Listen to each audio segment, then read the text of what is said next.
Hello, everyone. Welcome back. This is Sarah Smith, and you're listening to Raw Intentions.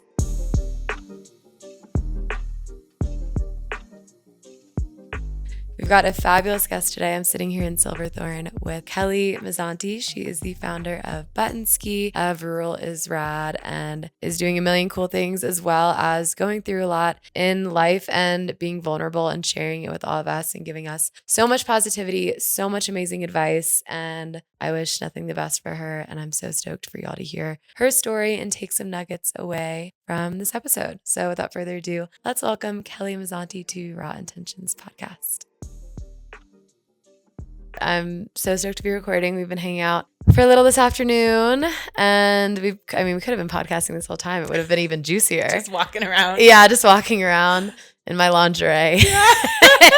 Lifting it up to wipe Yeah, I know. I lifted my dress up to wipe the lens, and Kelly was like, "Oh my God, I bet your boyfriend loves you." I was like, "Well, yes, but no, because I do that all the time in front of other people." And she's like, "Ah." Does anyone need their sunglasses cleaned? Yeah, here you go. Let me just take my clothes off and clean it for you. Yeah. That's why boot tan was such a dream for me, because I am just better off naked, and I love being naked. I would, maybe in another life be in like a nudist colony.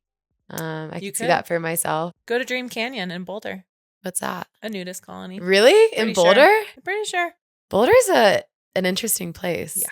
I don't really know much about it. I haven't spent that a ton of time in Boulder, but Patrick and I were looking at it as like a potential place to live, because we'd be close to Eldora, which it's more for me than him. Like, I just need to be close to mountains at all times. But I got like kind of a weird vibe. I mean, college, I cannot imagine. I'm sure it's so much fucking fun. But as a 30-year-old, I feel like there'd be college kids and like postgrads, and then like really old people, like our parents. I don't want to say my parents are old, but like not really old people, but actually like older people. There's a lot of older people because it's so expensive. Yeah, and it gets a little crunchy. Yeah. I say that in a loving way. I'm crunchy. No, I'm crunchy too, but like I feel like it's another level of crunch. Yeah. It's crunch in like, don't kill our kitty cats from hunting perspective. Like, there's so many funny things that people just say. Like, I don't know, people in Boulder like to have their strong opinions on stuff as a community. Do you feel like it's one of those pretentious outdoor communities, like competitive? I think maybe I shouldn't even be talking about this. You can. Okay, I think if you move there, it's great. The food's great. The coffee's great. I love Boulder. But it's like a little bubble, just like anywhere that we live. I mean, we're in a bubble as well. We're in a bubble. Mm-hmm. It's just different because it's a college town, and it is, super wealthy and all that. But I guess, you got to love it for what it is. A Boulder hate podcast. Yeah, it's not. We should edit this part out. No, I don't even know where I was going. I mean, I also just don't know anything about Boulder. So I'm like, no shade there. But if you go to Boulder, you might like Gun Barrel. It's a little bit east, I think, of Boulder, and it's a really beautiful community. Okay. Yeah, so check it out. I'll go check it out. I'm so excited to be here. Also, you just told me you had a podcast, so I'm sure this is going to be very fun. You're used to having a mic in front of you. This is a cute little tiny mic. I had one of those even radio mics that sits on a desk. Yes. And it's heavy, and you put it right Rode up to mics. your mouth. Mm-hmm. Yeah. Yeah. But I like doing my podcast. I just would only do it again if I had editing and production support, because it's so much work. But the part about talking to people is so fun. I know. For the first year, how long did you have yours for? Maybe a year. Okay. I did 7 to 10 episodes. Well, what was it about? It was when I had my brand design and strategy business, and I was interviewing mostly my clients and other contractors that I worked with about, it was called the Send It podcast, and it was about sending it in life and business. It was really fun. I love that. Yeah. Podcasting is so fun. My favorite part is this right here. But the first year I did all the everything, and it's too much. It made me we'd be having a conversation, and maybe I'd go on a tangent and you'd go on a tangent, and I wouldn't feel present in the conversation because I'd be thinking about editing it. Right. In the moment. I'm like, shit, I'm going to have to edit this. Now you just hand it off. And now I'm just, and it's literally such a game changer. Yeah. But I was just telling Kelly, my dad is my biggest hater of my podcast. He's never listened to it. We love dad. Yeah, no, and I love my dad. He is my CFO, which is somehow we still have a really great father-daughter relationship. But he's a numbers guy, doesn't have social media, doesn't understand anything in that realm. And a boomer. Yes, and a boomer. Whereas my mom is just my cheerleader support. I could probably make an OnlyFans, and she'd be like, well, I don't know. That might take it a little too far, because she does hate when I post my ass on Instagram. Okay, side note, tangent. OnlyFans apparently is now for people in the outdoor industry. Have you heard this? No. Like female athletes are using it as a platform. Really? There was a post about it on Instagram the other day. I don't know all the information, so another thing I probably shouldn't be talking about because I don't know anything about it. That's interesting. But there's something about like how it's becoming a platform for people who are active and like trying to promote more of like their lifestyle, but don't feel like they're accepted on traditional social media platforms for what you just said. For like I'm showing my ass, or like I'm naked skiing, or I'm, because they're kind of like not on the right platform for that kind of stuff. Oh. So I think it has something to do with that. Like embracing their femininity, or like whatever they want to share in addition to being an athlete or whatever. Huh. So we'd have to find out more info. We'll have to do a little digging on that. I mean, I don't know how my family and my boyfriend would feel about that. For me personally, I actually made an OnlyFans during COVID when business was really bad. And I was going to do like a funny OnlyFans, like only pans and pose. So it's like pants. And I wasn't going to like show anything crazy, but it was going to be like funny. That's hilarious. I was like, there's probably no funny girls on OnlyFans. You should probably do it. Yeah. So I did make an account, and then I think the universe and God and everything conspiring for us saw that I made the account and said, okay, we're going to get the sales back up, sister, because you were serious. You're on it now, which, I mean, I know so many people that have made fucking bank on there, but you also have to promote yourself on like other channels. And that was what got me, was like, the only opinions I care about now are my parents. Everyone else, like, you know, my friends, all that, like no one cares. And like people that I don't know, I don't give a fuck what they think, but it's like my family that I care about. And I could not promote an OnlyFans and like still have a good relationship with my family. I'm the same way. And that's what got me. I couldn't do it. Just like I couldn't go do other things to make money. Yeah. That would really help. Because we are entrepreneurs and we have probably thought about literally everything. Yeah. Like I have the ups and downs. Parents who want to see what I'm doing, and I couldn't do that. Yeah, no, exactly. I'm the same. But I also love, I mean, I want to talk all about boot camp because it was such a magical experience, but I love that people are leaning into like nudity and like divine femininity in a way that's, you're not trying to sexualize yourself for other people, but it's okay if you feel sexual and powerful in your sexuality. Yeah. When you're naked or when you're feeling sexy. Like, I mean, I think for me that plays a lot for me. Like, I don't really care how I'm perceived as much, or I try not to care as much as I feel my best if I'm in like a thong bikini. I would prefer if the old men on the beach weren't staring into my butthole. However, like, I don't really care what they're doing because that's none of my business. Yeah. I feel good when I'm wearing a specific item of clothing or less clothing in this phase of my life. So I'm going to lean into that because I feel more powerful that way. And like skiing naked at Boot Tan was like, oh my God, we took like multiple laps. I was like, I can't stop. This is amazing. Why? How have I never felt breezes in these places? Like this is crazy. Some weird. Oh yeah. Oh yeah. I was like, woo, woo. Wow, it's getting a little. Yeah. You're like, oh. Yeah. Just starts spraying on you. You're like, okay. But I do love that. You know, I think that's a cool movement. Well, I think we were talking about our parents a little bit before this, and how I feel like too, as women, we're always like, one of my therapists said it at one point. She said, I'm 60 whatever years old, and I go to my parents' house and knock on the door and I become 5 again. Like in my mind, I just revert back to being a child. Yep.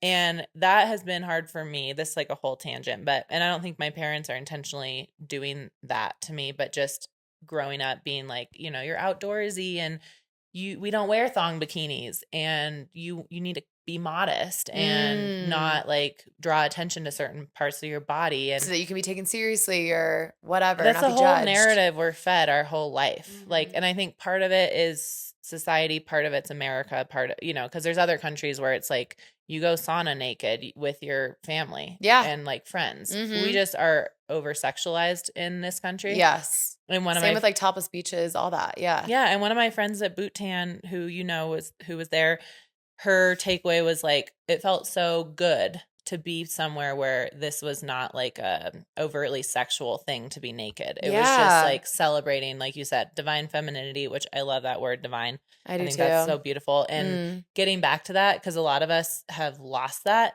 in our 20s and 30s because of what we've been fed. And like going through college and being, you know, in the party phase, and then coming out into like our professional life, it's like, well, how do I embrace my femininity and feel good about myself, but also be appropriate? Right. for society or for my LinkedIn or for what I'm trying to do for my business and be taken seriously. It's a really hard thing to do. It is. And I think we're all kind of navigating that. And we're the first generation, and especially the generation after us or, younger than us, like questioning it and being like, wait, why? Why is this bad? And I have conversations with my mom about that. I mean, we've gotten in fights. I've blocked her on Instagram for various things because when I first posted my first picture of my ass back in way back in 2020 something, and we got in a really big fight about it. And she is very liberal. She is very, very politically involved. She's very opinionated, and she views herself as someone that is very open-minded. And I was really surprised.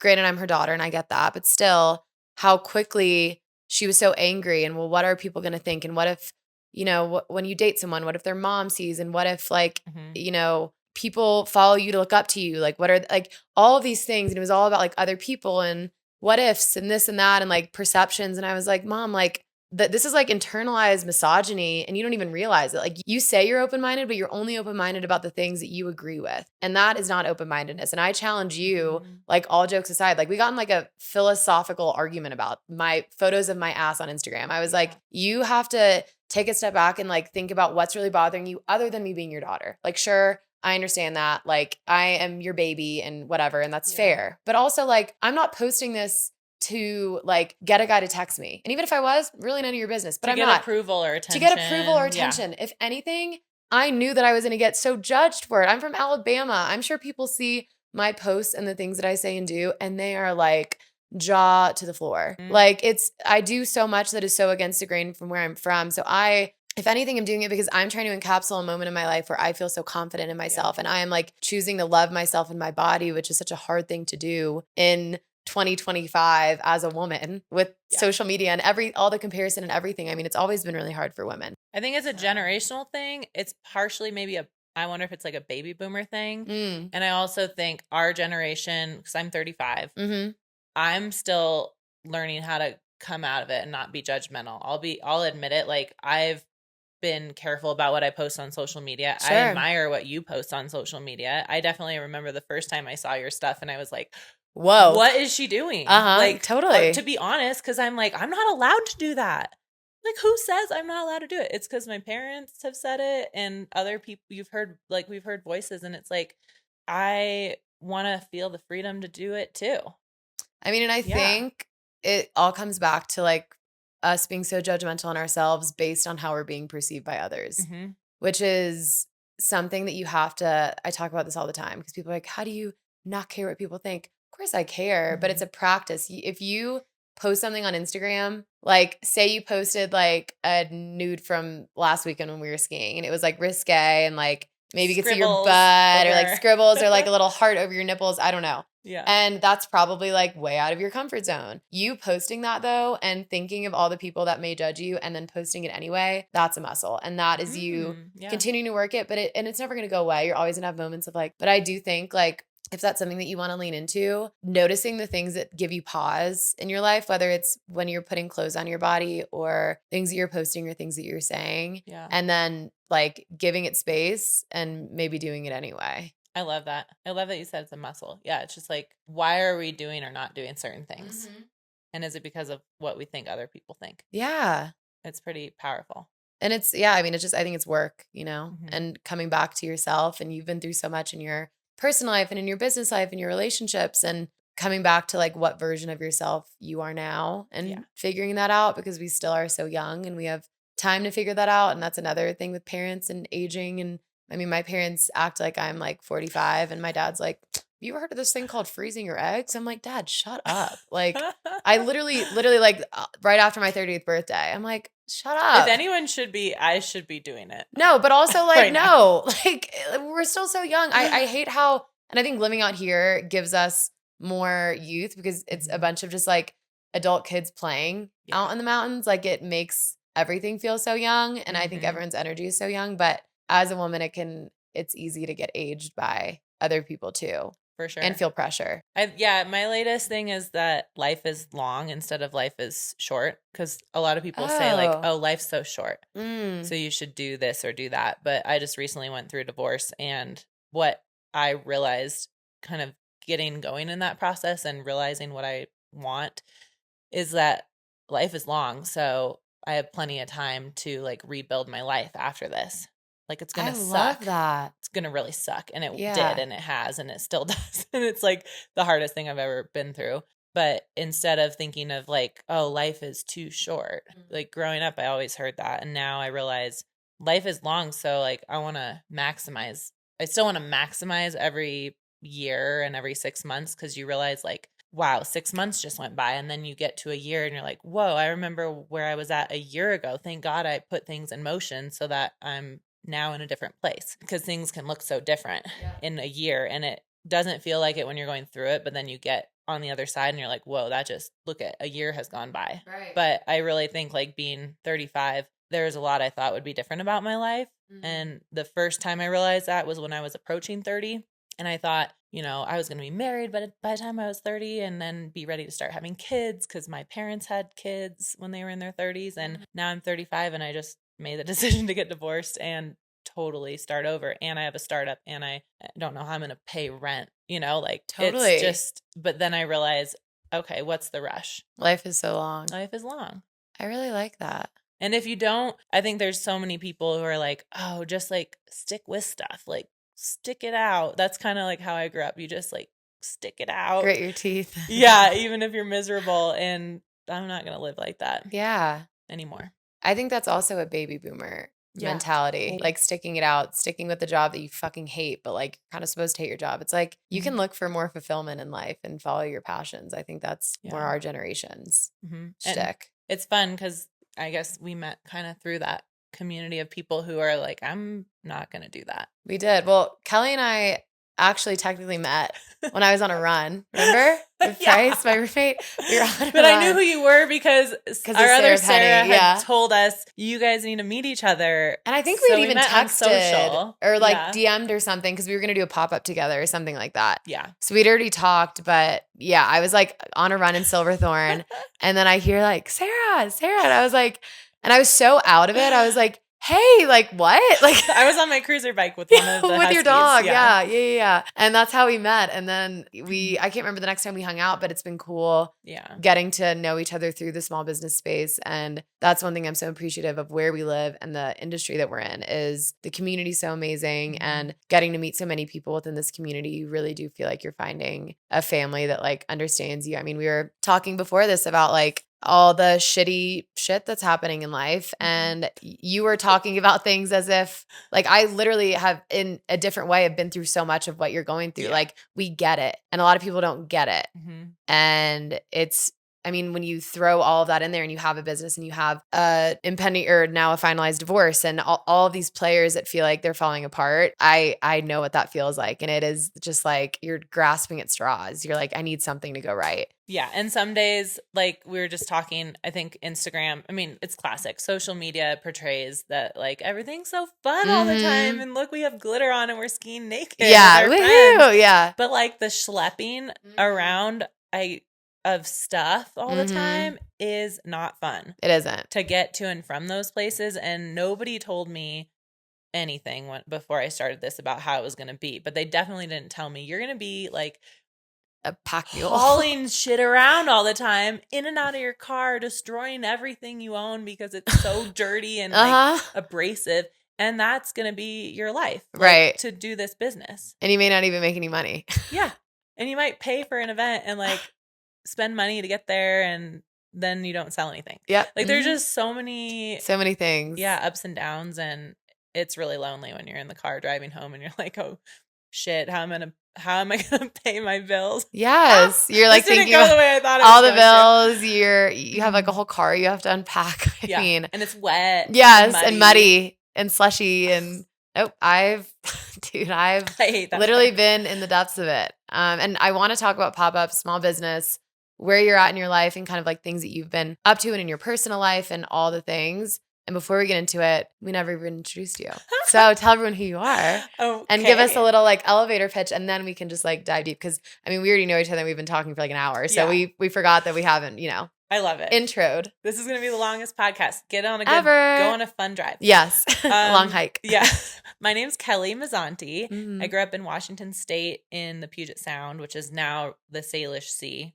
It's all, that like cultural renaming stuff, I think. Okay. Oh. But kind of a cool name. Yeah. So I grew up doing outdoorsy stuff like backpacking in the rain, skiing in the rain, hiking and biking in the rain. Everything in the rain. And then I moved up to Summit County where we are now in 2019 full time. And there's a lot in between. But I started Buttnski, which is my women-owned clothing brand, in 2020 and launched really last year, which was 2024, I guess. But so there was a lot of building going on. And also I set it aside once I had the vision because I didn't know what to do with it. So anyway, Buttnski is a women-owned clothing brand based in Breckenridge, and we make clothes to help people get their butt out there without sacrificing style for performance. And it was inspired by a pair of fleece shorts that my mom has had from the 80s that she's worn for 3 decades to keep her butt warm on cold chairlifts. Well, she skis. That's a mouthful, but that's what started the idea.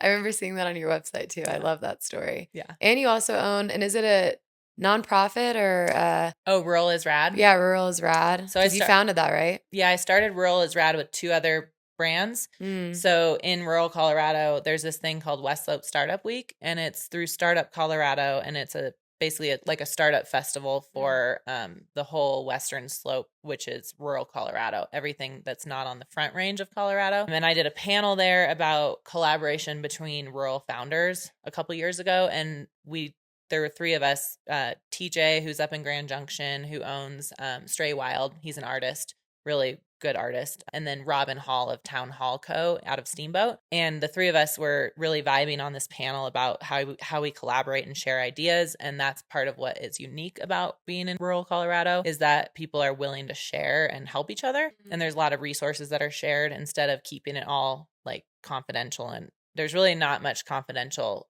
stuff. Everyone's like, who's your supplier? How are you shipping?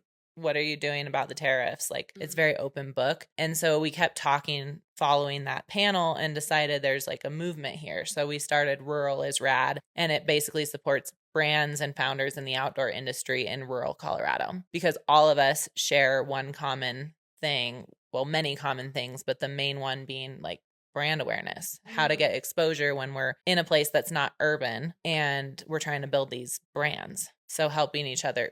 We're building a directory. So if you are a rural brand or founder in Colorado, you can join that directory. It's free to join. And the idea is that we have Rural is Rad Week every year that starts on Small Business Saturday and goes for 7 days. And our goal is to build it up so that it's a week of promoting and discovering new outdoor brands in rural Colorado so that you can shop them. And it was actually inspired by Cassie Abel of Wild Rye, who started Women Led Wednesday. I'd be remiss if I didn't point that out, because when we were thinking about our idea, we're like, wait, I think this is already kind of being done, but it's for women-led brands across the country. And what she's done with Women Led Wednesday is kind of what the model we're trying to follow. Okay. So she's amazing. That's incredible. And do you feel like you've made a difference and kind of carried out that mission since you started that? It's been a slow build because I'm sure. It's not an official nonprofit yet, which we have a vision to probably turn it into some kind of a nonprofit. But right now it's just the 3 of us bootstrapping it while we're bootstrapping our own startups. Yes. Which is like, what are we doing? And a million other things. Yeah. And it's gotten to the point where we just have to keep it going because it's gotten far enough. But we have about 40 to 50 brands now. That's amazing. So including Big Agnes out of Steamboat. So we have some large brands Holy shit. gotten on board. So then part of the goal is to like getting these larger brands who have decided to stay in rural parts of the state to kind of help us cross promote because they can help bring up and build awareness around the movement and then the smaller brands that are building.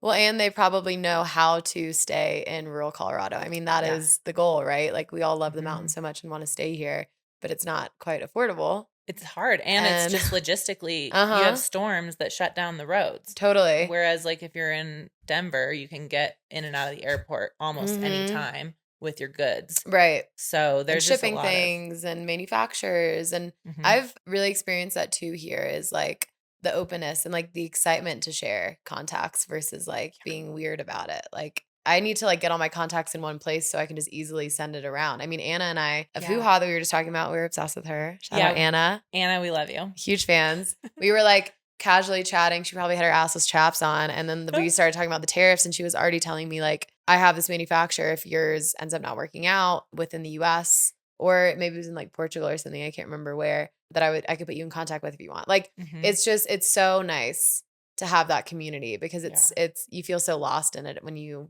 by yourself. And it also, what you were saying earlier about that loneliness, because I felt that too. Being an entrepreneur can be very lonely because you don't have the coworkers, you don't have the like happy hours after work where everyone hooks up with everyone. You just have you, yourself, and your dogs. You know? During happy hour, you're working. Totally, yeah, usually. Yeah. I mean, we were talking about that earlier too. Like I am so self-motivated that sometimes I have to set boundaries to stop working because, as you know, there's always more to do, and you have to like construct that within your day, because it's rare that you'll meet someone that owns their own business that is not motivated intrinsically. Right. You meet someone that's too motivated, and they're like have a podcast that doesn't make any money and that they're spending all day doing, and they have a nonprofit that they're trying to start, and it's all good things and it's all bringing good to the world, but you just keep adding more to your plate. Yeah. And there's no financial measure of success.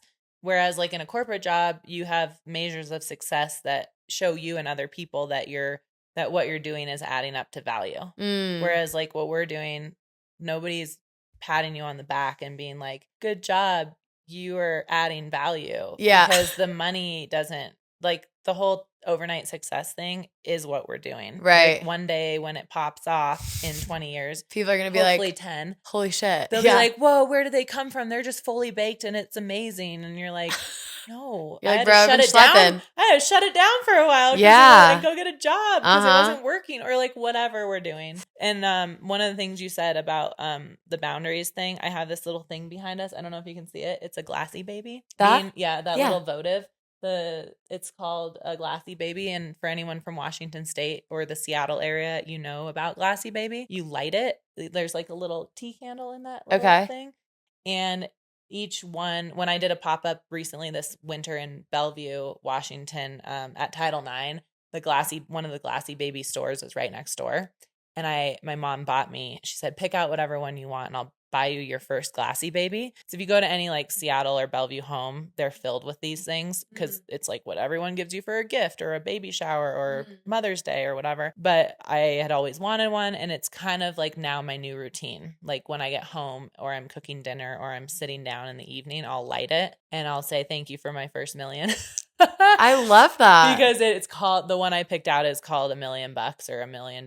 Each color has it's all hand blown glass, and they have their own like meaning and color. So I picked out the one that's something like $1 million, so that I can remind myself that what I'm working towards is going to get me where I want to be. It's going to build up to. Yeah. So that's my new little ritual. I like that. But I lit it for us today. Is it like, oh, you did? Uh-huh. Yay. It's going. You can't see it because it's not dark. I can feel it in the air. Yeah. I can feel the millionaire energy in the air. Is it like a manifesting type thing? Like spiritual? Okay. Yeah. And I've been diving into that too. So that's like a whole nother thing and I really have been enjoying Insight Timer.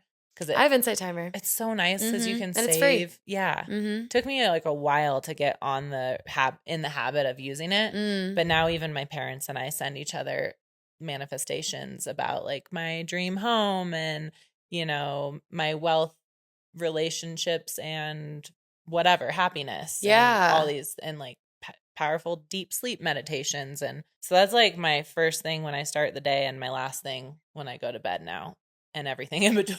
I love that though. Like whatever I can hold on to try to like keep it. Totally. Keep it together. Yeah. I mean, yeah, like we were saying, you gotta, when you're going through a hard time, we're doers. So you go through the motions until you start to feel less numb, until you can like finally feel your feet on the ground again. Yeah. Because that's how I feel like I'm floating above everything. I don't feel present. I don't feel as there. I don't feel excited about things.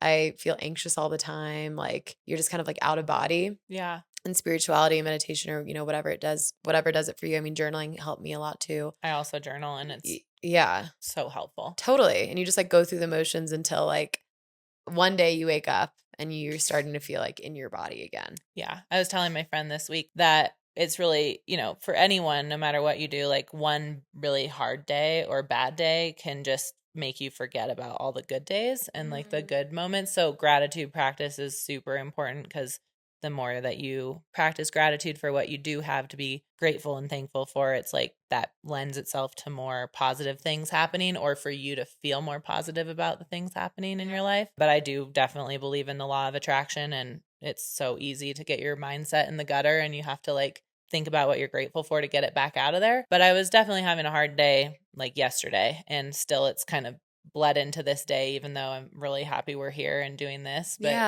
I was crying when you got here. Yeah. And it's just like, you have to sit in that and feel it and let it run its course, but also remember that, gosh, I had so many good days like in the last week, or good moments, and I can't let this just ruin it. So yeah, and I think gratitude practices are really important as well. That's something I've kind of fallen into in the last like 6 months. And I saw something on Instagram. It was like this girl taking a video of herself, and she was like, every day I wake up and I tell myself like, today is going to be the best day I've ever lived. And then it's like a game. I have to like find things. It's like, where's Waldo? Like, okay, where's going to be the next really cool thing? Like, she's walking on the beach and she like sees this starfish and she's like, this is so sick, like whatever. And then like she's listening to the waves and she's like, oh my God, like this sounds so good. Like, simple and just stuff, little things. But as you said, it's a muscle, like we were talking about, as so many things are. If you start your day, because I do that every morning, I'll like write 5 things in my gratitude journal. And I always try to make it like different things, not just like my coffee's good or I slept good or whatever. Like I try to get as creative as I can, and practicing noticing those things at the beginning of your day, then the rest of your day, you're just going to notice more good things, and you're not going to put as much, like when I spilled milk all over the floor this morning when I was making my roommate's coffee, it didn't ruin my day because I was already like in the mindset of like noticing the good things. And I knew I just made like a bomb coffee. I was like, this is about to be so good though. Okay. Well, my nickname is the mess maker, because I used to, as a kid, like when you bought those gallon jugs of milk, well, you didn't, your parents did, I would pull it out of the fridge and drop it because I was too little, and it would just explode all over the floor. And that was a bad day for my parents because they started with a gallon of milk on the floor. And a child, that did that. So I'm glad you're that my milk. Well, that's funny you say that because my nickname was Spill Queen. Oh God. When I was little. Yeah. Spill Queen. It must I get it. Lend itself into becoming an entrepreneur. 200%. I think there's a lot of qualities that a lot of us share. Yeah. Fortunately or unfortunately. Yep. ADD, to name a few. That's pretty funny. Yeah. Well, let's talk about Buttnski a little bit. Also, I literally thought it was Buttnski. Everybody does. I know, until like boot tan, basically. Because I heard someone else say it, and I was like, wait, that's how you pronounce it? The other thing is, everyone I told that I went to boot tan, they're like, you went to Bhutan? The country? I was like, no, I'm going to boot tan. Yeah. They're like, what is that? They're like, hello? Like, no, I did not. There's plenty of places I'd like to go. That might be one of them, but it's more like a not beach up high. vacation You're first. like, yeah, I need to go to the beach first. Yeah, so that's pretty funny. But Buttnski is the reason for it is because there's a word called that's Buttnski. Stop being a Buttnski. Get off. Oh my God. I'm starting to talk about the things my mom associated with the word, which is stop being a Buttnski, get off your butt and go ski, get your butt out there. Like, keep your butt warm while you ski. But the word Buttnski means to butt in or be a little imp. So it's kind of like a multi-layered thing. Cool. So when I in 2020 was like, hey, those funny shorts you're wearing to ski in that keep your butt warm, if I want to make those and like build a business around it, what should I call it? She said, Buttnski, because they keep your butt warm while you ski. Oh. And then I sort of in my mind saw like a play on words from the term Buttnski. I like that. Then she's like, I always called you Buttnskis. Like, stop being little imps or butt heads. Stop complaining. Just get your butt out there and go ski. Yeah. So it's kind of little always Buttnski. Little. That's why it's pronounced the way it is. I like that. So, yeah. And I feel like nature's always been a really big part of your life from an early age, like you said. So it's kind of a full circle, seeing an issue. You saw a gap in the market, I'm assuming. Yeah. And wanted to create something to solve that problem. We were kind of talking about it earlier, is like, what's the vision for this going forward? And like the bigger picture. Yeah. And part of it is tough because I was kind of inspired by 2 things. The first thing was when I moved to Summit County, where we live, where we are right now, full time in 2019, my lifestyle changed. I had come from LA, and before that Seattle, and then before that Denver. And although I had grown up doing really outdoorsy things, most of my 20s were spent in cities because I love putting high heels on and like dressing up and going to work and fashion and going out and all of that. Like that was a big part of my life. It became a bigger part of my life because I grew up kind of, and I grew up kind of doing like loving both. And so right away when I moved up here, I realized like, whoa, people look silly. Yeah. I just immediately was like, oh God, I'm never going to wear Birkenstocks with my like bike socks and like go to a brewery. Yep. And what have you done? Like a yellow highlighter colored. And like a melanzana. Yeah. And I did. Yep. Within like a few weeks. It happens really quickly. Because I started having to borrow my mom's, like, no offense, Pearl Izumi stuff. And I'm like, God, is this really what I have to wear to do this? Like, to have this lifestyle? I did not look the way I want to look. And I'm definitely judging other people for what they're wearing because this is silly. Like, we all just look ridiculous. We do. We totally do. We look like at any moment we're going to go do an adventure. Or that we're going to like go crawl into our van or something. Yeah. It's and that we probably need a shower. It's just like, I hate it. Yeah. And then I realized like, wow, I'm going to stay here. I love it here. I'm going to live here. And there has to be a better way. Yeah. Because then you realize like your whole lifestyle is just that. It's so dirty and the weather's always changing. It's just a different lifestyle than living in an urban environment. And I can't really put my finger on it, but you just know. Yeah. When you're here, you're like, wow, you cannot like get away with the same wardrobe. Yeah. I don't get it. You can't get away with it, but I think also like your values shift a little bit. Yeah. Because I like when me and my roommates dress up, people think we're a bachelorette. Like, and we're like, nope, we actually do live here because no one dresses like that. But I also think you're so focused on like playing outside and going camping and like wanting to buy new gear, like, and also just being in a more remote location. We don't have things like, I mean, in Silverthorne, you've got a Target. We like in Breck, we go to this shitty ass. I went there today. I go like once every like 6 months, maybe like, because it feels so far to me in Silverthorne from Breck. I mean, it's like 30 minutes, but like to me that feels so far because we have everything so close there because you're in like this little pocket. Yeah. But yeah, like you're focused on spending money on other things or things are less accessible. So you just make do with less. So I feel like I still have my same, like the things that I like to wear, but I'm not like I don't wear makeup as much anymore. I don't like. I put it on today for you. Yeah, I know. I saw it. Like you look amazing. You're glowing. I didn't put it on, unfortunately, but I put lingerie on for you. So no, I love it. But I put lingerie on for you. So that's like my little thing. I wish I had some on. Yeah. Next time we're gonna do lingerie, both of us. Why not? Yeah, why not? I'll do Amazing. crotchless panties. Or assless chaps. Yeah, exactly. Which are also crotchless. Yes, to be fair. All chaps are assless and crotchless. Yeah. It's pretty funny. Well, so yeah, I think like part of it too was I have my favorite like clothes from like brands like Vince or DVF, my favorite cashmere sweater. Yeah. And I'm like, why can't the stuff that I wear for the outdoors feel the same way when I put it on? That I just love it. Like I worked at Nordstrom's. I grew up with Nordstrom's being from Seattle. And when I was in my 20s and making like, 6 figures. Making bank. Yeah, making bank. Yeah. Like raking it in. I was like, hell yeah, I have a personal shopper at Nordstrom's. And I'm trying on like success. $800 leather jackets. Yeah. Which I do own and I love it because I've had it for 15 years now. Totally. Like, cost per wear. Great investment. Agreed.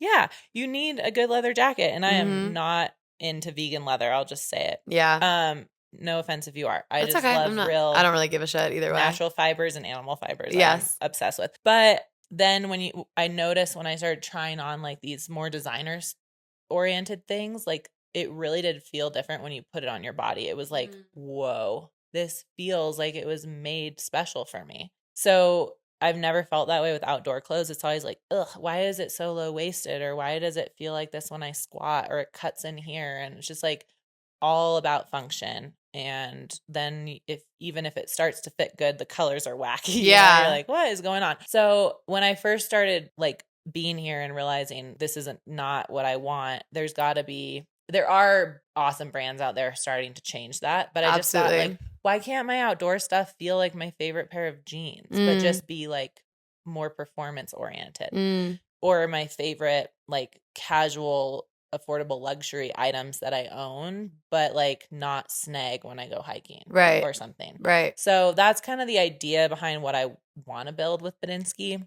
But then when I really got started, it was because I saw my mom wearing her shorts and thought like, this is a piece of clothing that she thinks doesn't exist because she's a shopper and she hasn't found it in the market. Right. So if she thinks this doesn't exist, it must not exist. And like, sure enough, there's a lot of options for guys for like a mid-layer ski short, but there weren't many for women that were kind of fun and playful. And not, like, there's all these like really serious brands like Orthovox or Arc'teryx, which are high performance. Like they do the best at what they do.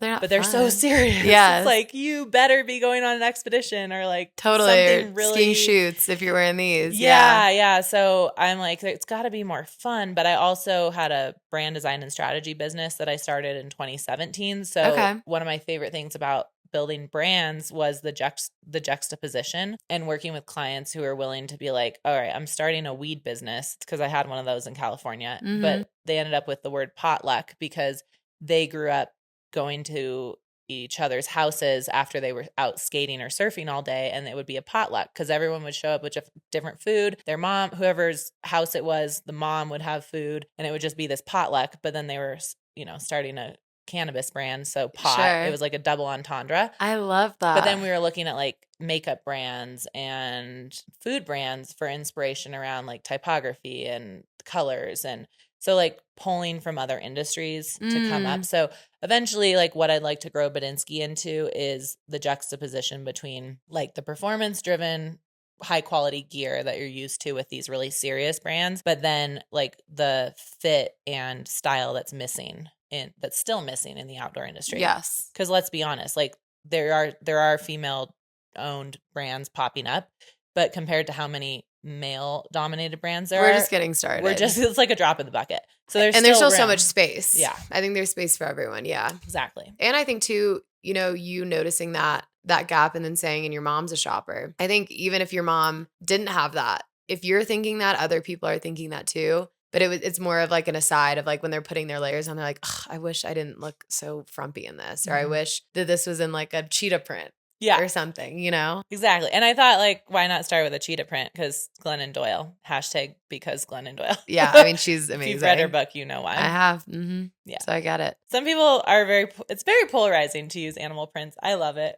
Oh, I do too. I'm going to lean into it harder, just so y'all know. Good. I'm glad we can expect that. Yeah. So how has it been from the culmination of the idea? I mean, that's what we were talking about earlier, was it's not what you want it to be. And that can be a really hard thing, because as it is your baby and it is your idea and your pride and joy, you want outward facing it to be exactly how you want it to feel like inwardly. And I've struggled with that. And I was saying, though, kudos to you, because so many people will wait for that perfect time or when everything is ready to start. So from the idea to now, where do you think Buttnski stands? I mean, I know you said, you've got a ways to go and you're still figuring it out, but how do you feel about it right now? Well, so right now my goal is to just sell through the inventory I have. It's been building, and like I think the hardest thing as the owner founder is seeing how long it took to develop a product and change some fit stuff and pattern stuff that got, lost in translation when I switched manufacturers at one point. And like I've seen so long. Yeah, I've seen the same stuff now for like 3 years that I've been building, and I'm ready to get on with the show and like develop the product line in the collection and build it out more, because I feel like the two products I have are sort of sitting on each end of a spectrum, where it's like the OG shorts are meant to be funny and fun. I want to continue improving the performance and like the fit and adding features like that, technical features and stuff like pockets, but ultimately those are meant to be like a fun thing that make you happy and that actually help keep your butt warm so you can have more fun when you're skiing. Right. And then on the other hand, we have like the Blue River Down joggers, which are more of a performance technical construction, because they are using down, and it's a technical construction process to make it. It's like a piece of outerwear. But in between, there's like a whole product line, and then I want from head to toe an entire lifestyle of like, where am I when I am an adventurous person? I'm skiing in the winter, I'm going to the desert in mud season, or I'm going on a surf trip, or I'm traveling, and like, what's the head to toe lifestyle that I have, so that it makes it easy to just grab stuff and go. And just have everything that you need from one brand, like a one-stop shop. Yeah. And I mean, I still mix brands. I love mixing my favorite things from brands, but like there's some essentials that I still feel like are missing from my own wardrobe, or like it's like the function is there, but not the cut that I want or the color or whatever. So I'm just excited to bring it to life more so people can see what's in my head. Yeah. And I don't think that will really happen until I have the collection built out with a team. And I guess another note on that is when I started, I was thinking, you know, it would be nice to do this domestically because I don't really want to be traveling overseas to make this happen. Sure. And that was just part of the lifestyle I was thinking I wanted. And I am manufacturing half of my stuff in LA right now. And then the other half was in the US, but I had to move it to Vancouver, Canada, just because of low order quantities and not being a big brand. I wasn't really getting the priority I needed or responses. Right. And now I'm looking at, is it possible to really move everything to LA? And then that would put me in a position to really be hands-on with it, with the design production. Design, development, production, sourcing, everything. And I'm really excited about that possibility. It just involves the need for some working capital that I'm working on getting. So, and I'm attracting it. You're bringing it right in now with your glassy baby. What's it called? Yeah, with my manifestation of lighting my tea light. Yes, exactly. My first million. I mean, that's the tough gap that so many of us experience in small business is lack of time. Like, I wish there's so many more people I need to hire, but I don't have the money to do that. And to get the money to do that, for example, like I just hired someone to redesign our website because our website SEO and like sales and everything is just so shit, but that costs money. And then my CFO, aka my dad, is like, what does this charge for? And I'm like, well, it's for our website. And he's like, well, you're not making any money. I'm like, I fucking know I'm not. So I'm trying to do something and everything just costs money. And same with buying inventory. You know, the money that we make, like our sales have been bad online. They've been really great at pop-ups, but all of that money I'm getting, I just am putting back in my business to buy more inventory for next season. So it's this like cyclical thing. And then another thing people don't realize is as a small business, you don't get the priority for manufacturers because we're not ordering in quantities of 10,000 or more. And that's how I got pushed out originally after I spent time developing my pattern and getting a couple samples made, which is also expensive. $800 a pop. Samples are so expensive. Yeah. You're like, wow, this is an $800 pair of pants. Yep. Oh, wait, no, it's not. It's more because I had to spend money getting it designed also. But the construction of each sample was $800. Part of that was because I'm not manufacturing it overseas, where some of those factories just roll your sample cost into your inventory buy. So that's just my own choice. But yeah, and then to develop new designs and like new product. It's not just buying the inventory, as you know, it's like, okay, well, I want to keep it fresh and like buy new stuff. Yeah. But I have to develop new stuff. And you're like supposed to have fresh stuff. And for me, a lot of my stuff it's not technical wear, but it's custom. So that took a while and does designs, which I need a graphic designer for. Yeah. So I used to just design so many things. And then I'm like, wait, I'm not selling enough because it's costing me so much to make so many SKUs. I need to I need to lessen this. And unfortunately, the lessons are quite expensive in this industry. Yeah. It's just like all this stuff you don't know until you actually start doing it. And that being said, like for me, what I want to be spending my time on is like the design and development process and the collection and the hands-on like of materials. And I have a whole closet full of sample, material that I have vision for and ideas for. But there's just so much to it. And like when you're bootstrapping, which basically I have up until this point, and I have a couple angel investors that have been part of the last 6 months of this journey, which is the only way I've been able to get to where I am right now. But you need money to make money. That's like a real thing. Because you have to have enough money to get over this hump of like all the foundation stuff that needs to be right. Like if you don't have a website that's drawing in traffic and has an easy user journey that allows people to check out quickly, or like, boom, I want to buy that, you're not going to have sales online. If you don't have meta ads going that cost money and time to figure out, you're probably not going to make sales online. Right. It's not just you Instagram. have to like run them for a while for them to get to know you. So then you're just spending hundreds of thousands of dollars and you have to have a certain budget. And so the whole, like I have a corporate background, so I understand the idea around omni-channel strategy, but it is true. And what I find from myself and a lot of our, I was going to say associates, Our associates. Our associates. Yes. Our fellow entrepreneurs is like most of us are doing one thing hard, like leaning in hard, which is usually events because it's like, okay, I can be there and sell, but they're also risky because you don't know if you're going to have the right people there to buy your stuff. But that is one part of an omni-channel strategy. It's not complete and comprehensive. Right. And it's really risky. So it's like, where do you spend your time and money and what do you reinvest back into those things if you have limited funds to work with? Yeah. And tell me about your we were just talking about pop-ups and events and all of that. What do you feel like you've learned in the last year? Because you hit the pop-ups really hard this year. Yeah. And you've been so busy and the burnout is so real and it's so labor intensive.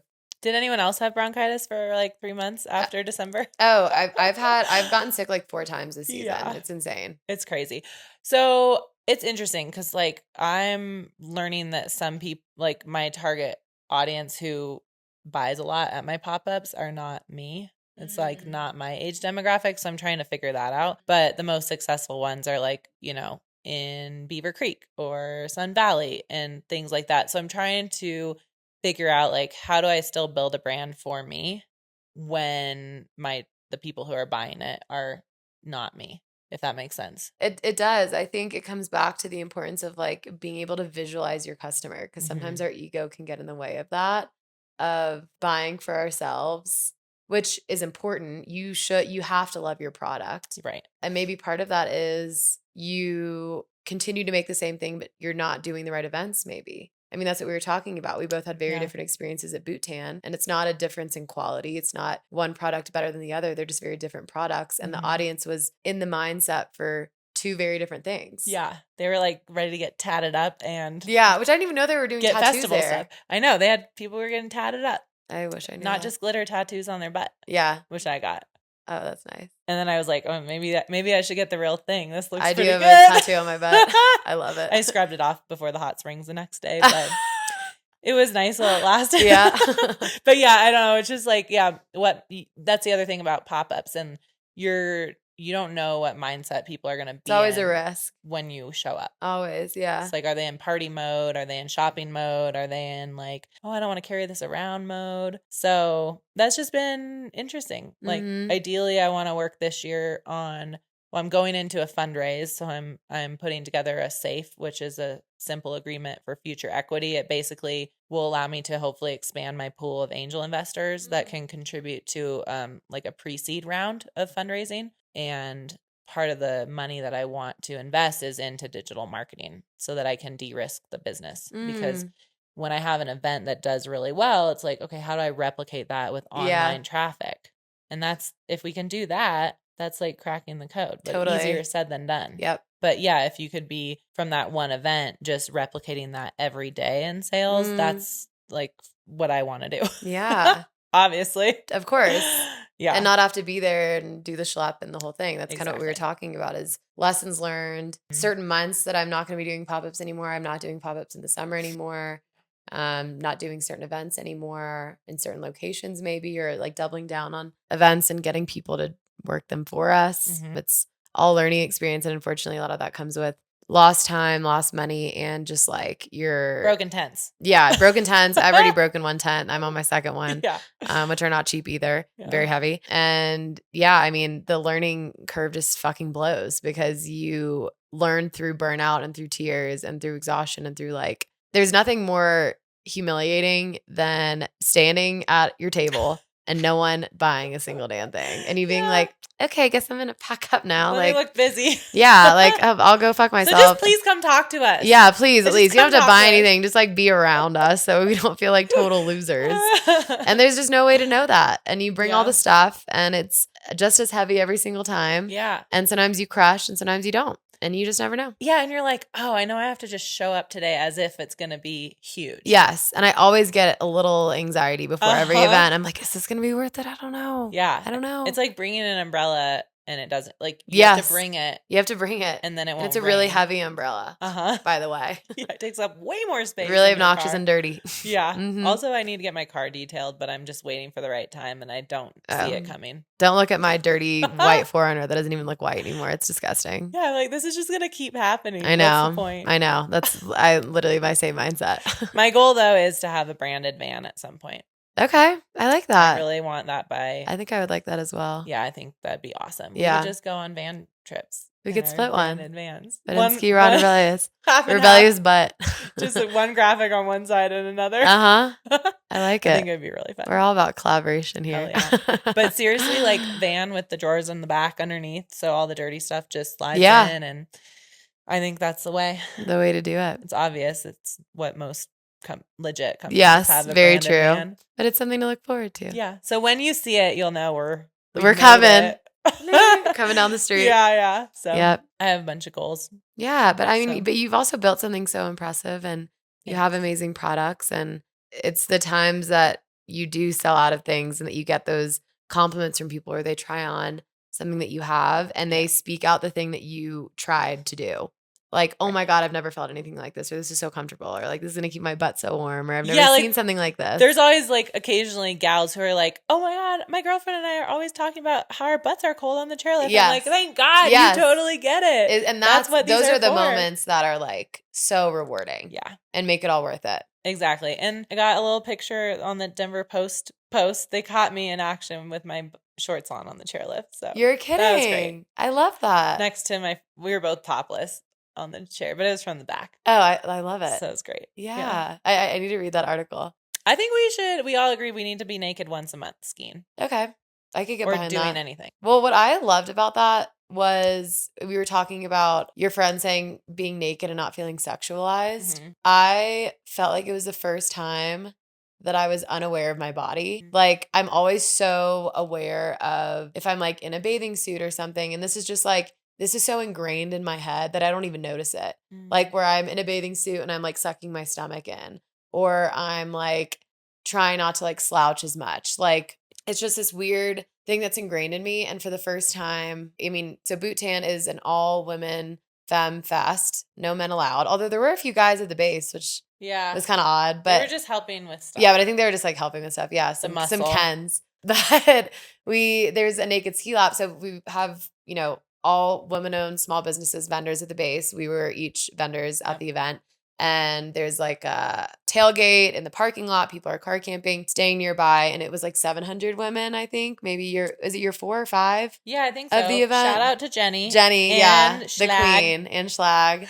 And who else was in charge? The Rome Fest. Yes, I can't remember her name now. Sammy. Yeah, Sammy. And like the whole Rome Fest crew, they've kind of started to collab, and it's awesome because it's basically the summer and winter version of each other. And it was so powerful, and my first time there, and definitely want to go back. It was so much fun. Didn't feel like work at all. And in the middle of the day, everyone does a naked ski lap, and it's optional. Obviously, you don't have to be naked, and you can either uphill or ride up the ski lift, and they rent out the whole resort. So, they have their people there, so it's no one else. Right. So you can't be naked at the base. So everyone is going to the top, and then you get to the top, and everyone is just, like, butt ass naked, like stripping down. And yeah, it was just the most powerful, beautiful thing to me. The least, like, again, just so unaware of my body, and I wasn't thinking about what anyone else looked like either. Like, everyone's bodies were just bodies. They were just butts and boobs and people, and, like, everyone is screaming and yelling and cheering each other on and having so much fun. And, like, it was so powerful. I really don't know how to explain it. The most fun/funny thing was I skinned up halfway. Yeah. And then we got on the chair because we're like, that looks fun. Why are we doing this? Yeah. It looked kind of sweaty. I was like, I'm kind of glad I'm not doing it. We should be sitting on a chairlift, like, naked. That seems more fun. But we weren't naked yet. We just had, like, the OG shorts and then our sports bras on. We got to the top, and then once we got naked with everyone else, the chairlift was it was like a 2-seater, so it was just like row after row of ladies in the craziest outfits already partially naked coming up, And it just never stopped. Yeah. It went on for like endless. over an hour. Yeah. And then everyone's finally, taking pictures at the top. Yeah. And then it just like finally everyone was there and they were like, okay, ready, go. And it was these waves of people. And then the disco ball helmets. Yes. Oh my God. Everything. Like, I think the most fun part is like because I kind of didn't do the whole costumey thing in my 20s of like, you have a costume bin and you're funny and you don't take yourself too seriously. Oh. So now I'm starting to like embrace that part of me. I like that. And so we did like hair tinsel, which I just finally pulled out last night. I was like, how do you get this Yeah, I know. there? I still have glitter probably on me. I'm finding glitter yeah, it's just everywhere. And so it's just kind of fun to like be an adult and take yourself less seriously. Well, do you think, with everything playing into your personal life as well, like, is that a journey for you? Like refinding yourself in a way from your divorce? And oh yeah. How has that been? Hard at first. I thought like, yeah, I just didn't have like a relationship with my body.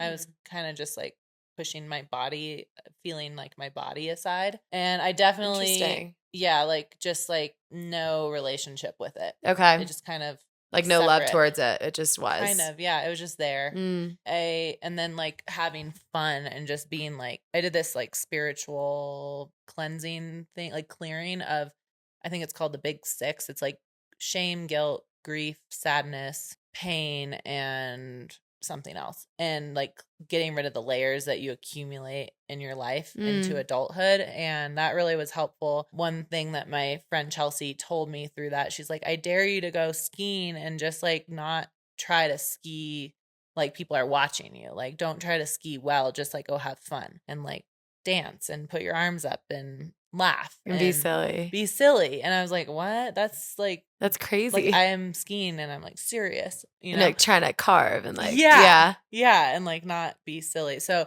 I've definitely been trying to work on that. Like how can I just let go of what people are thinking, but also what I think of myself kind of. And yeah, I definitely feel like I've started to get back to just being more playful instead of just being serious all the time. So I'm trying to develop a costume bin.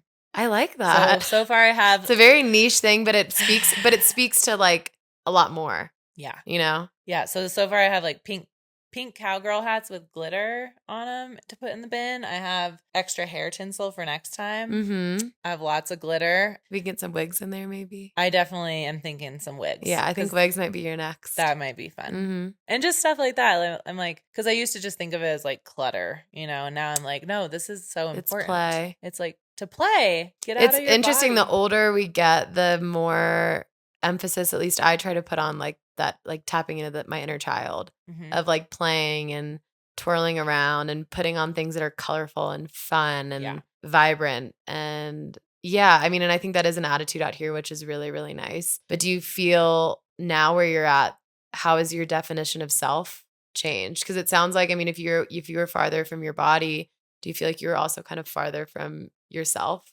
Oh yeah. To a degree? I totally lost myself. And I have been doing like all this work even before the divorce, which is what helped me identify that I was like so far away from myself. Yeah. I was just kind of like filling the void, filling time to not pay attention to it. I definitely feel like somewhere around, there was like this point in like November where I went to an event and realized like, oh, I feel good. Like I feel excited to kind of like feel good and do my hair nice and put a little makeup on and just kind of like feel good.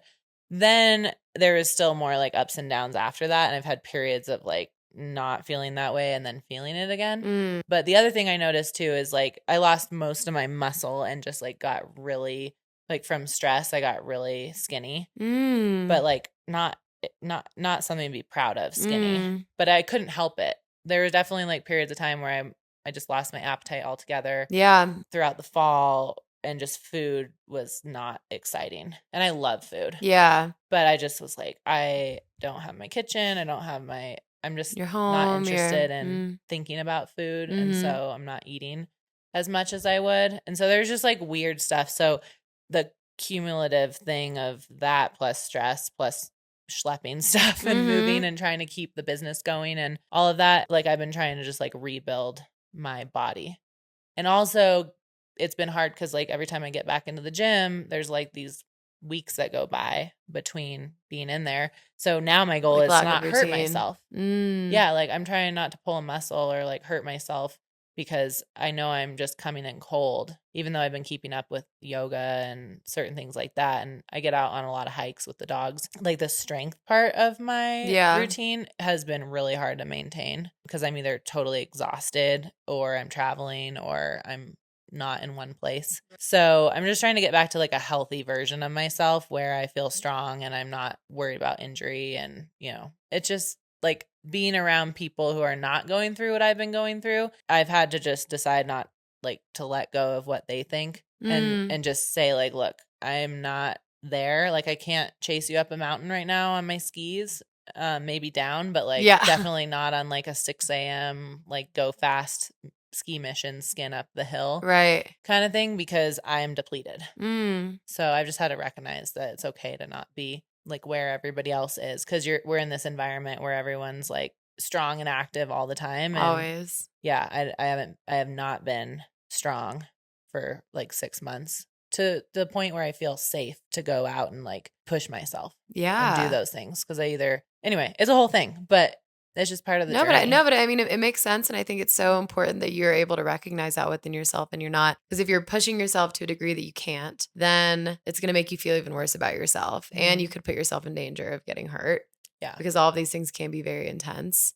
And so I think it's important that, I mean, even though you're not there where you want to be, you at least recognize the steps that you need to take to get back. I mean, that is a part of it. Yeah. And then the other thing is like, I think for me, just like the business part is using so much energy that other people that we're around are using to go on an adventure. It's like go on a hard bike ride, go on a hard ski. The hard part about my day is like trying to keep it together. Yeah. and just kind of survive. Like, survival mode a little bit. So I'm trying to come out of survival mode.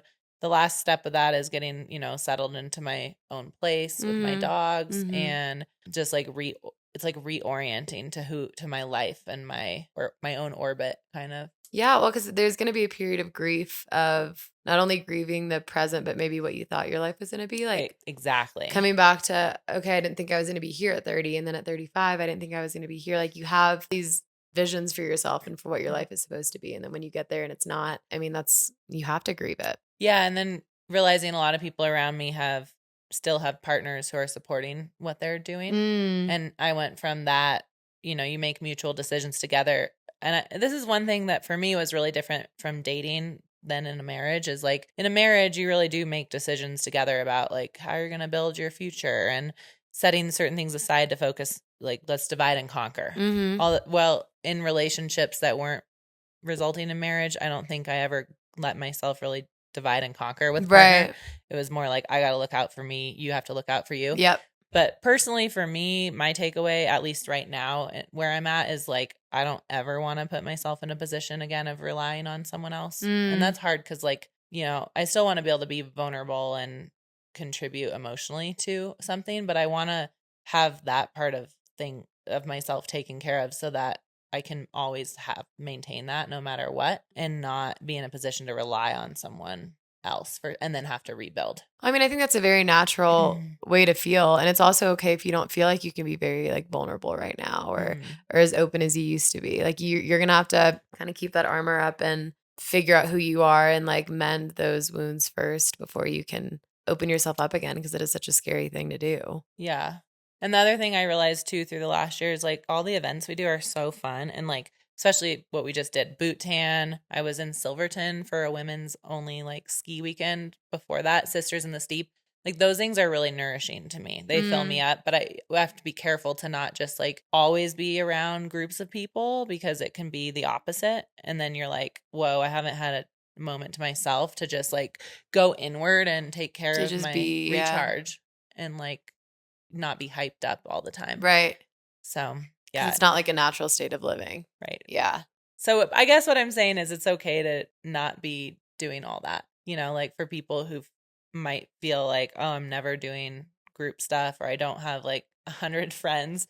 I don't either. Yeah. I have people who are fun to do stuff with in those settings, but they're friends for that specific thing. Yeah. And it can be exhausting. Yeah. But I am very grateful because I truly have never lived in a place where I've felt so much like rich connection with people, because we're all making choices to live here and in these other mountain towns where we collide doing these activities. Mm-hmm. So there is like more connection than anywhere that I've ever lived. Mm-hmm. And it's awesome. No, it does feel very authentic. Yeah. Do you have any advice for anyone that's listening that's relating to any of this, or, are thinking? I get Sunday scaries from people like of going through divorces, or they want a divorce, or they are hooking up with their boss and they're married. I don't know. Different things like that. So anyone that's maybe a year behind you or 2 years behind you? There were people who were a year in front of me, and I was like, oh, shoot, I think I see some things about what they're going through that I'm afraid to face in my own life.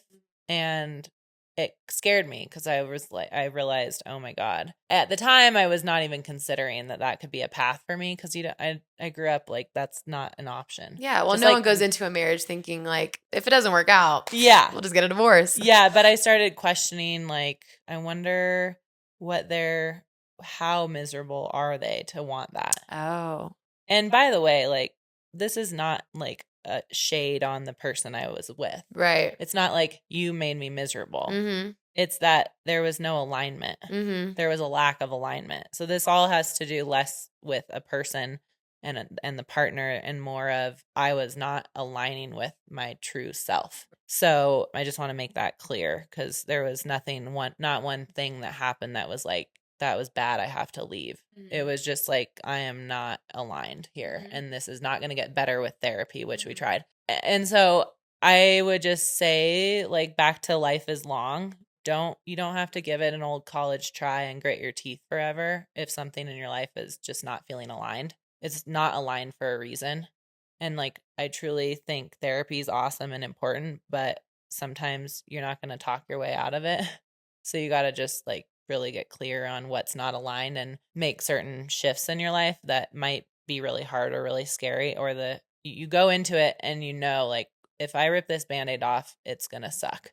Yeah. But I know that 6 months from now, I'm going to be, if I'm in the position I'm in now still because I didn't rip the Band-Aid off, it's going to suck worse. And that's kind of where I was starting to get to, is like, if I keep avoiding this, I'm going to be 6 months down the road and be in even deeper shit. And the longer you wait, the harder it's going to be. Yeah, because I'm lying to myself if I think I can just work hard on every area of my life but be misaligned in this one huge area, and then everything else is going to be successful. And it'll just be okay, and you'll find a way to live with it. It's not a way to live. You can't hide from it. Right.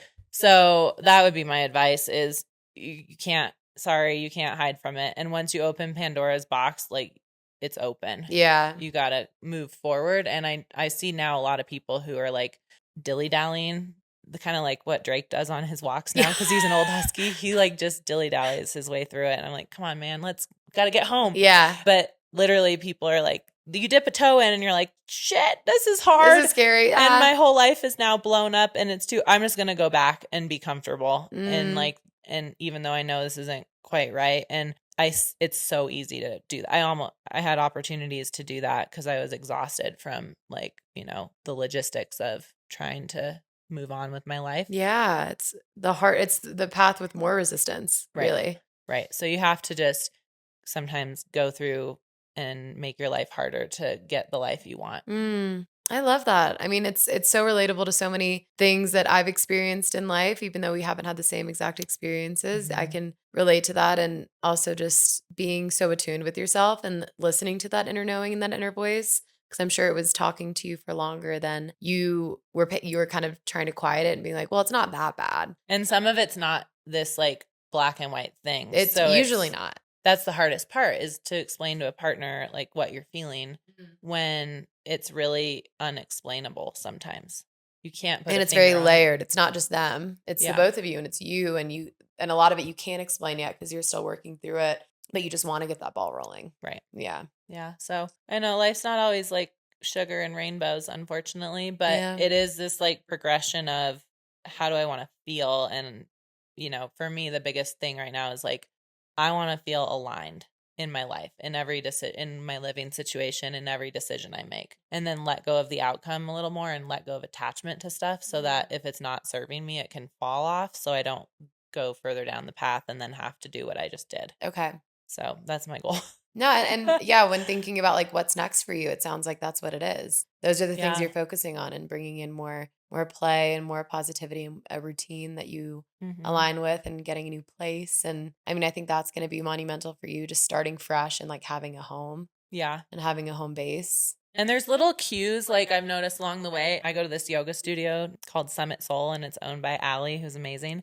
Like last summer, I remember I was starting to contemplate like where I was at and what I was going to do. And she called me up out of the blue and was like, just wanted to let you know I really like you and value you, and I want you to have free yoga. So I was wondering if you want to do the karma yoga thing this summer. And it goes through, this time. And I was like, oh my God, yeah, that would take a lot of like weight off my chest knowing I can go to yoga for free. And I just have to dedicate like one morning a week. So I did that. And then she called me up and like when it was nearing an end and I was thinking, oh, I'm going to have to buy a membership. And she's like, do you want to keep it going on the same day or like get a different day? And then just the other day, she asked me again, I wanted to ask you about what summer looks like for you because I want you to obviously keep doing this. And I'm like, okay, for those reasons alone, it's like these little nuggets that people put in your path that you're like, there's many other reasons, but like, this is my home. I'm not leaving. Yes. I'm not, many people have been like, well, how about you move to Durango or move to wherever? And I'm like, it's a great place. I have community there through all the startup stuff I've done, but this is home. And every time I leave, I'm so excited to come back here. So just continuing to like pursue deeper into those cues, and that is what brings you into alignment, I think. That and yeah, I mean, it comes back to gratitude too, noticing stuff like that and being in tune to that. And I mean, I'm so proud of you of where you are and knowing you and calling you a friend and learning from you and us getting to continue to not only grow our friendship together, but like grow our businesses together and relate to each other. And I'm so appreciative of you coming on and having these conversations and being so raw, for lack of a better term, and vulnerable, because I do think so many more people are going through this than you realize. And I'm sure it can be a really, really lonely experience and feeling. So to hear you talking about it, like, I'm sure you're helping so many people more than you know. And you're helping people because you're like airing out these stories, like what's behind the facade, and there's way more to it. I'm so excited because I feel like you and I finally got to like a point in the last month where we're like, okay, we're together at these things. Now we're starting to get to like spend more time together. And like get to know each other. And now it's just going to like take off. Yeah. So I'm really excited and grateful for you because like you said, you've learned stuff that I haven't learned yet and vice versa. So like we can really start to share and help try to make some of these parts easier for each other. Yeah, absolutely. And lean on each other. Yeah. And have fun. And have fun. And wear wigs and glitter and be naked. Yes. Moral of the story, just naked. Just be naked. Yeah. And get a costume bin. Yeah, exactly. So those are the takeaways. So thank you for having me. Thank you so much. And tell everyone where they can find you, your personal account, your businesses. Yes. On Instagram, we're Buttnski, Buttnski. So Buttnski. And then I'm Kelly Mazanti on Instagram. It's a little black and white picture of me with my hat on. It's beautiful. Thank you. And then we are online. So you can buy Buttnski at buttnski.com, which is linked in our Instagram, and we'll ship anywhere from Breckenridge. Amazing. Well, thank you so much for everything. This is so fun. Thank you guys so much for listening. Definitely give Kelly a follow on all the things. And I'm sure, as I always say, my DMs are always open. Would you Mine say are open. Yours are open too if anyone wants to chat after the episode. Don't solicit me. I don't have any money. Yeah. Other than that, just for advice. Yeah, I don't have any money for you either. Sorry, dude. But appreciate I love you your guys. Content creation, but I can't afford you right now. Yeah, sorry. I can't collab with you right now. But so appreciate you guys. Thank you so much for listening and coming back. Tell all your friends, subscribe, like, rate, review, all the things. And I will chat with y'all next week. See ya.